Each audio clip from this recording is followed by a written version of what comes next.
आज हम देखेंगे बिहार बोर्ड कक्षा 7 प्रश्नावली 2.1 क्वेश्चन नंबर 1।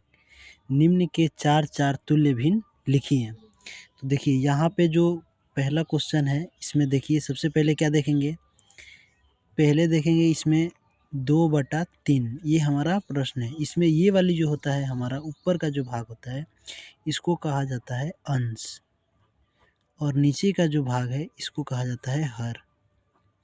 अब तुल्य भिन्न का मतलब क्या होता है, ये अंश और हर में ऐसी संख्या से गुणा कराएंगे जिसको गुणा कराने के बाद उस संख्या को कटाने पर 2/3 प्राप्त हो। तो सबसे पहले हम 2/3 में 1 से तो नहीं गुणा कराएंगे क्योंकि 1 से गुणा कराएंगे तो वही आएगा। 2 से कराते हैं, अंश में भी 2 से गुणा, हर में भी 2 से गुणा, तो 2 दूनी 4, 3 दूनी 6। फिर आगे है 2/3, फिर अंश में 3 से, हर में 3 से, तो ये हो जाएगा 3 दूनी 6, 3 तिरिका 9। फिर आगे गुणा कराएंगे हम 2/3 में 4 और 4, अंश और हर दोनों में 4 दूनी 8, 4 तिया 12।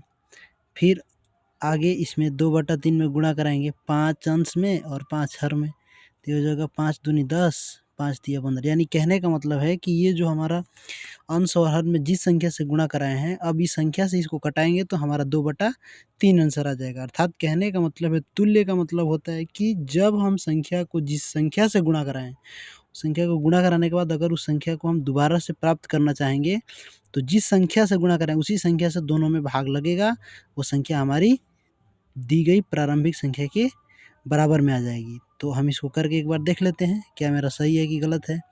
तो चलिए 2/3 में अगर हम 2/3 में गुणा कराए हैं 2 से, तो 2 से इसको काटेंगे तो 2 दूनी 4, 2 तिया 6, यानी सही है मेरा। फिर 3 से गुणा करें तो 3 दूनी 6, 3 तिरिका 9, यानी हमारा ये तुल्य भिन्न क्या हो गया, तैयार हो गया। तो कितना हो गया, 1 2 3 4। तो लिखेंगे इस प्रकार 2/3 के 4 तुल्य भिन्न,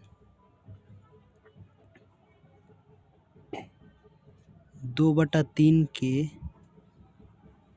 4 तुल्य भिन्न बराबर 4/6, 6/9, 8/12 और 10/15। तो इस प्रकार से हमारा ये पूरा तैयार हो गया। अगला भी सेम ऐसे ही बनेगा। तो आप लोग को आशा करते हैं कि समझ में आ जाएगा।